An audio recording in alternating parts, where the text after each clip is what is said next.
Hey, good morning, everyone, and welcome back to Last Week This Morning, where Markham and I recap the top stories from last week and we kind of bounce some ideas off each other, maybe find out what we could be looking forward to this week. And right off the bat, I want to mention we are going to go live tomorrow at 4 p.m. Mountain on Facebook. So please don't miss it. Go there now, like our Facebook page, and you will get a push notification once we go live. Maybe Markham, can you tell them what we're going to be talking about tomorrow on the live? Well, we're going to be talking about pipelines and particularly new Canadian oil pipelines to get oil to Asian and European markets. And we'll be talking about that a little bit on here as well, because I did a video about China's oil demand forecast from a variety of organizations. Doesn't look very good for Canada. So that's what we're going to talk about. I mean, there are so many unanswered questions that just aren't being asked. And yet in Canada, we seem to be pushing ahead with this idea that we should build a 1 million barrel a day pipeline to Prince Rupert. And so I'll explain tomorrow, but we should be skeptical. Yeah, and so folks, make sure you tune in. I want to jump in a little bit about recapping last week, and we're going to start with that big, beautiful bill. You did a you did an interview last week where you talked about, under Trump's so-called big, beautiful bill, big things were promised, but maybe he missed the mark. Maybe you can tell us a little bit more about that.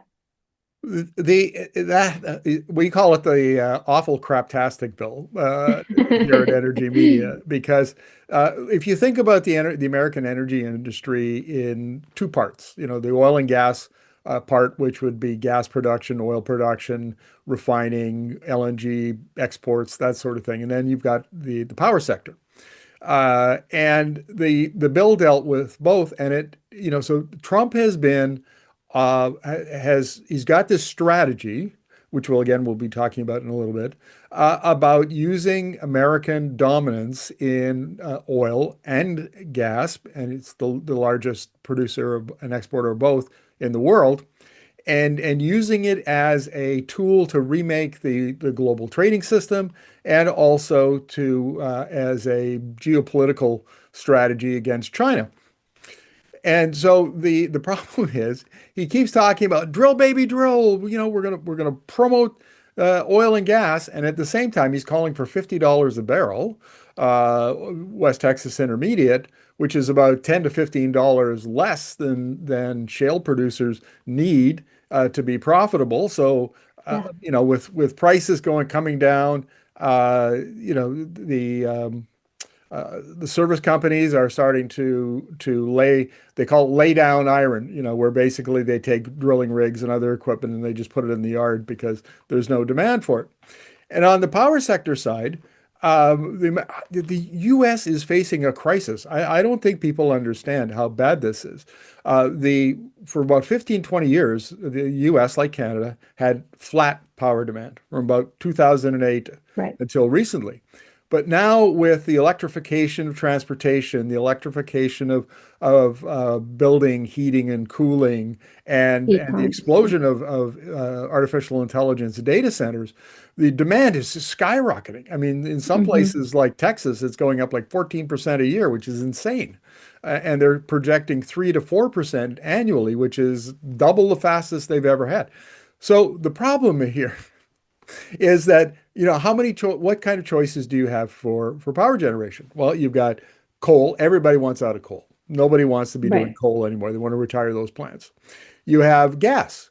But to get a combined cycle turbine, you're looking at maybe 2031, 2032 if you put in a purchase order now. I mean, Right. how are you going to build gas power plants if you can't get the equipment to build a gas power plant? So gas is not going to be able to ramp up quickly. Hydro, there isn't much room. It takes forever to build a hydro dam, and you haven't got a lot of resource left. Nuclear takes forever. It always has huge cost overruns. Small modular Yeah. reactors, there isn't even one running in the world. So that's not going to save. So what the utility executives were counting on was wind and solar and batteries. And Trump absolutely kneecapped the industry in the big, beautiful bill. He ended it, most of the tax credits, they won't expire till 2027, but still, I mean, he dealt it a really a deadly blow.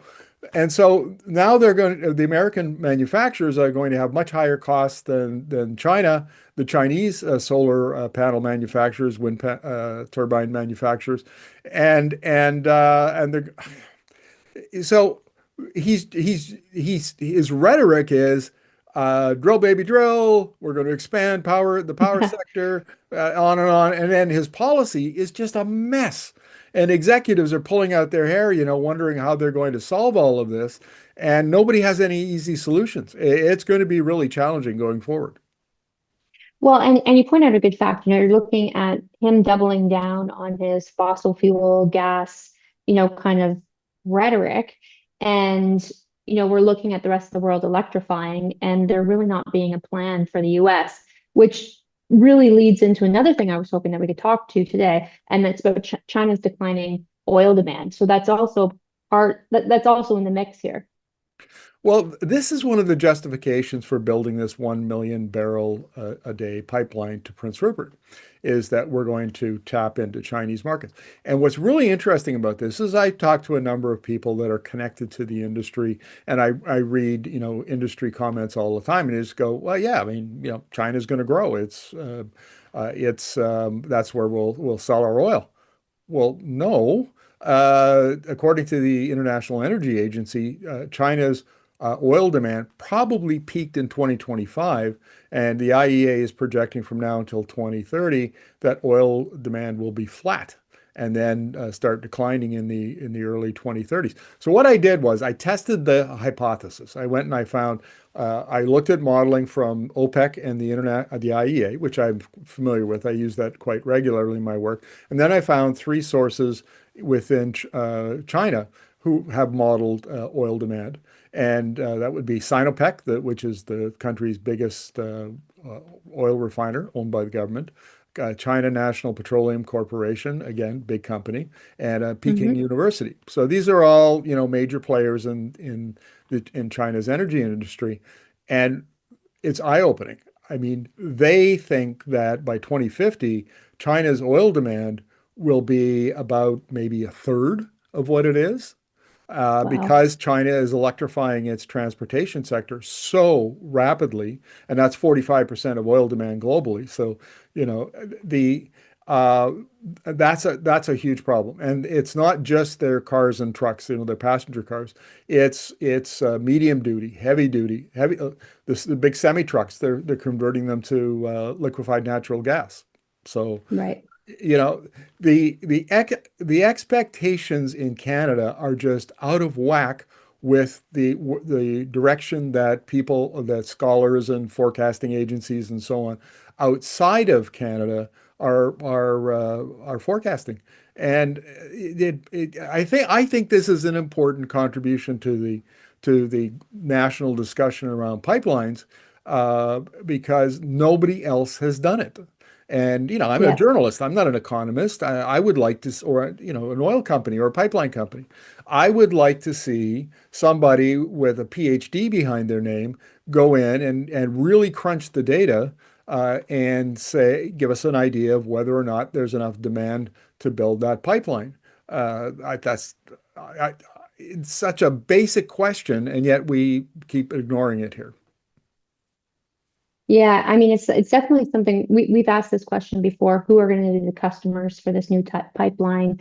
Do the math.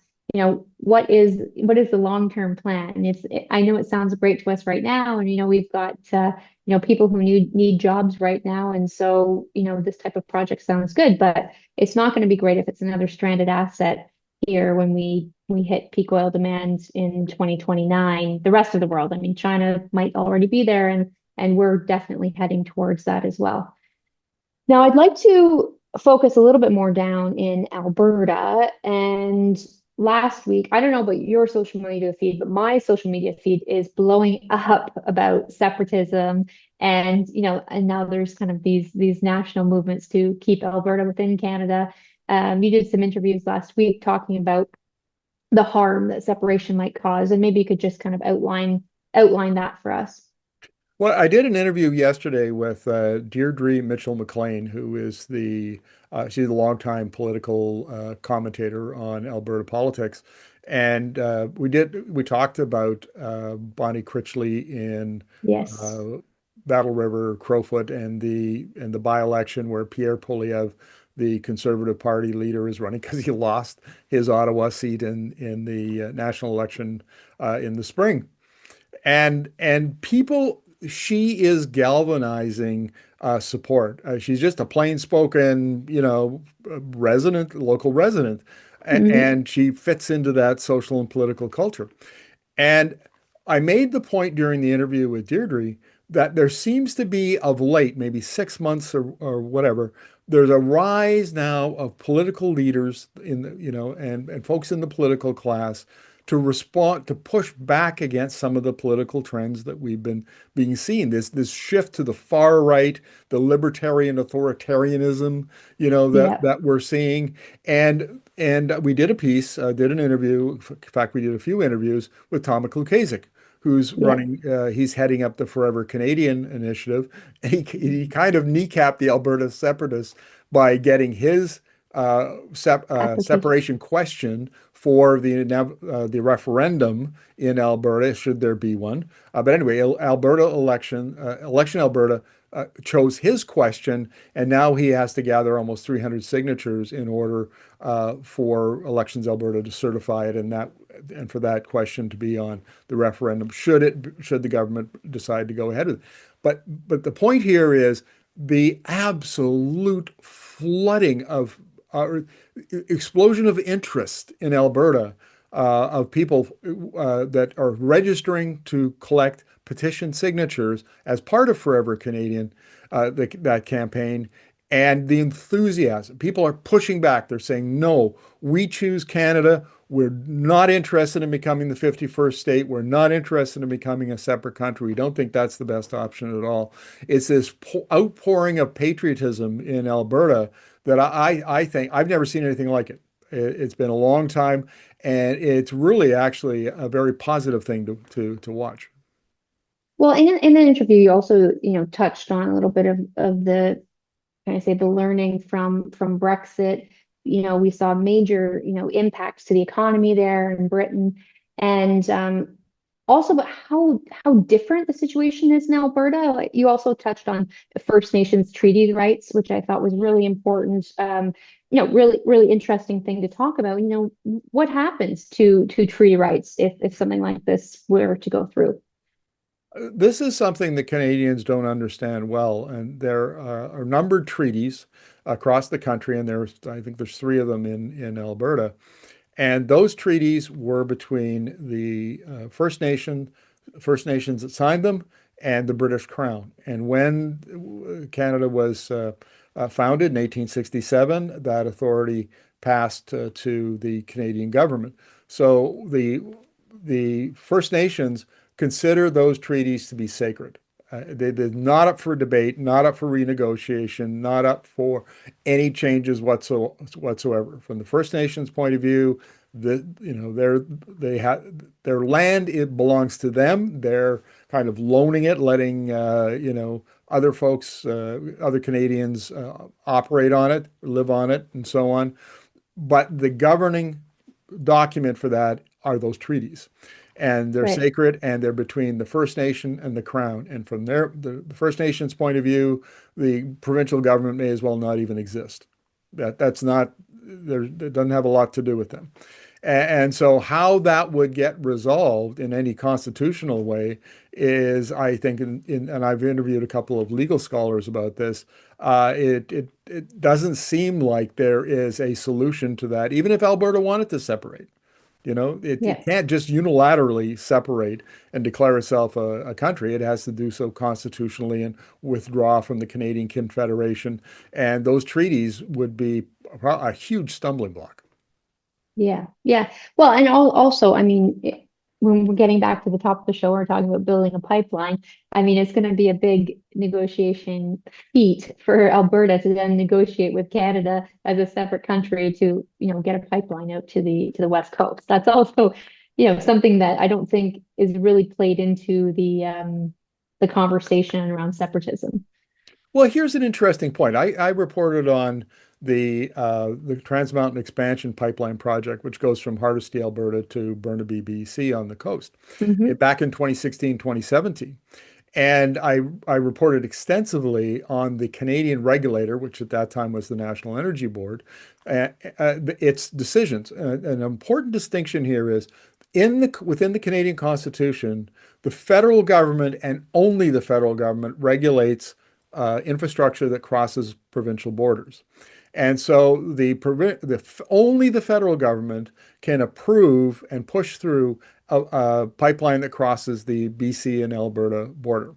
And that authority was challenged in court by both the city of Burnaby and the BC government. Now, what's important here is that in the Act, the NEB Act, that authority is exercised by the regulator, and the regulator actually has Right. the authority of being a superior court. And so it makes legal rulings. And it ruled several times that the federal jurisdiction did hold, and the federal government could push TMX through over the objections of the city and the province. And in fact, that's what happened.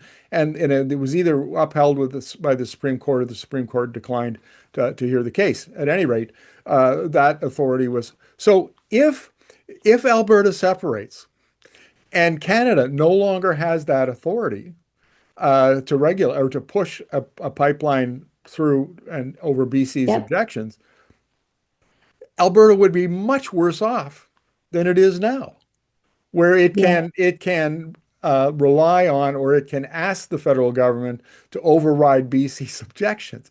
I mean, literally, it would be shooting itself in the foot on its biggest ask of the country, or Yeah. its biggest demand. So the whole idea of separatism is a very emotional thing. It has nothing to do with facts and evidence, and the arguments of the Alberta Prosperity Project are just ridiculous. And which is why, maybe 20-25% of Albertans support it. It's just an emotional thing. It's never going to happen, but it has stirred up feelings, and it has mobilized a lot of Albertans to declare in favor of Canada, which is a good thing. Yeah, absolutely. Now, I also want to dig in a little bit more into Pierre Poilievre's run for this seat. I mean, I think one of the things that came up for me when you were talking about that last week was people are craving authenticity. They're craving, practical representation. They don't want somebody to parachute in here from Carleton near Ottawa. Again, you pointed out quite rightly that he's just some other MP right now. The Conservative Party, he's not the Prime Minister. The Conservative Party did not win the last election. And so it was interesting to see because I think for many of us, watching from the outside, we thought, oh, this is a shoe-in. Basically the Conservatives could run a golden retriever in that riding, and we might, Pierre Poilievre could be that guy. And so I think that it's really interesting, to kind of look at this as maybe a test case in Alberta that we are seeing the waves of change, that we are seeing, new opportunities in Alberta in something that we would have probably written off as a very rural conservative riding. Yeah, I talked to Deirdre Mitchell-McLean about this, that there seems to be, I used Thomas Lukasik in the Forever Canadian Right. campaign as an example, the outpouring of support for Prime Minister Mark Carney as he pushes back against Donald Trump as another example. I don't want to call it the old order, but the principles that have held Canada together for over a century and a half are were kind of being attacked by the freedom movement, the convoy Right. movement, the anti-vax, the anti-mask, that extreme right wing, which is a very small portion of the population, uh, but very vocal and very active and intimidating. I've mentioned a couple of times that I'm getting calls at home from the Alberta separatists. They want to yell at me over the phone. By the way, it does never go well for them when they call me. Don't do that, folks. It won't end well for you. I don't take that kind of stuff. I'm happy to push back. The advantage of being owning your own business. But the point here is that there's a counter movement emerging, I think, in Alberta to that kind of the libertarianism and libertarian authoritarianism that Danielle Smith and the United Conservative Party represent. And I think that maybe the pendulum is beginning to swing in the opposite direction. Well, it's early days, we'll see. But I think that Bonnie Critchley, Thomas Lukaszuk for sure are encouraging signs. Well, I often don't say anything positive about Trump, but I'd also say that, the right wing kind of rhetoric coming out of Trump, people maybe might be getting sick and tired of that as well. And so they're starting, what you could ignore as, flipping the channel on CNN. Now it's coming through like multiple avenues. Maybe people can't ignore that right wing message anymore, that libertarian message, and so people are just fed up, and it's starting to show in little ways, like we're seeing here in the by-election with Polyev. I want to make a point about this because the whole point of Trump's presidency this time around, Trump 2.0, is to undermine or destroy the institutions that propped up the American economy for the last 80 years. And, rules-based trade, law and Right. order, the rule of law. And in order for, his supporters to profit from it. And, if you had made that argument 6 months ago, people would have gone, "Oh man, that's a conspiracy theory." But we're still now. I'm seeing Bloomberg making that kind of argument. In its Right. columnists. It's become very mainstream. But the point here is that Trump has thrown the American economy and really the international economy into its chaos. Hmm. He's upended traditional trading relationships in order, so that for these bilateral deals that he makes, and he makes them like he's running the Apprentice reality TV show. It's a very difficult time in the United States, and again within the US, we're starting to see that reaction. People are taking to the streets, and some courts are pushing back, and some politicians are beginning to push back. So, in a way, the threat that Trump and others, Canadian politicians like him, and I would include Danielle Smith and Pierre Poilievre in that group, Hmm. this has created a backlash because Yeah. they've gone too far. They're undermining the rules and institutions that we've depended on, and a lot of people depend on. And so this is something that we'll be tracking at Energy Media because it has especially in the U.S., but even in Canada, it's all bound up with energy. Because the Yeah. changes in the energy system are changing the economy, changing the geopolitical relationships as China becomes, the first electro state, all that sort of. So it's all bound up together, and we'll be bringing you more coverage heading into the fall. Yeah. Well, and that sounds great. We've got lots of exciting things coming up this week. I just want to remind people that we're going to be going live tomorrow to kind of relaunch our Canada 2050 campaign for September. So, we'd love to hear what you have to say. We'd love for you to join us there. And yeah, please leave your comments here too. And big announcement. I'd like to thank everyone for liking and subscribing to our channel. Mark and I hit 25,000 just early this morning, which is a huge accomplishment here at Energy Media. And I'm so proud to be part of the team that's helped achieve that. Well, yes, and thank you for that, MC, and a big pat on the back for Joanne, our video editor, and that my spouse, by the way. So I have to say that. or I'll get myself into trouble. But look, there's a point here that we've been very quiet. Energy media in one form or another has been around for 17 years. We're not spring chickens at this. And we've now we got to the point where we're doing about 3 million views per month, which makes us one of the biggest independent news organizations in Canada. And we haven't talked about that much. We've been very stealthy about sharing that information. But I want to share with our viewers because it's thanks to you that we've achieved this milestone. And we've now have a very large megaphone at a time in Canadian history where I think we can do some good because they're ideas that we're bringing from the international context around the energy transition and injecting it into the Canadian energy conversation. I think the time is exactly right. So, folks, if you like what we do, please share it with your networks, your friends, your family, your social media contacts, and ask them to subscribe as well. All of that helps us. Yeah. Well, and thanks everyone.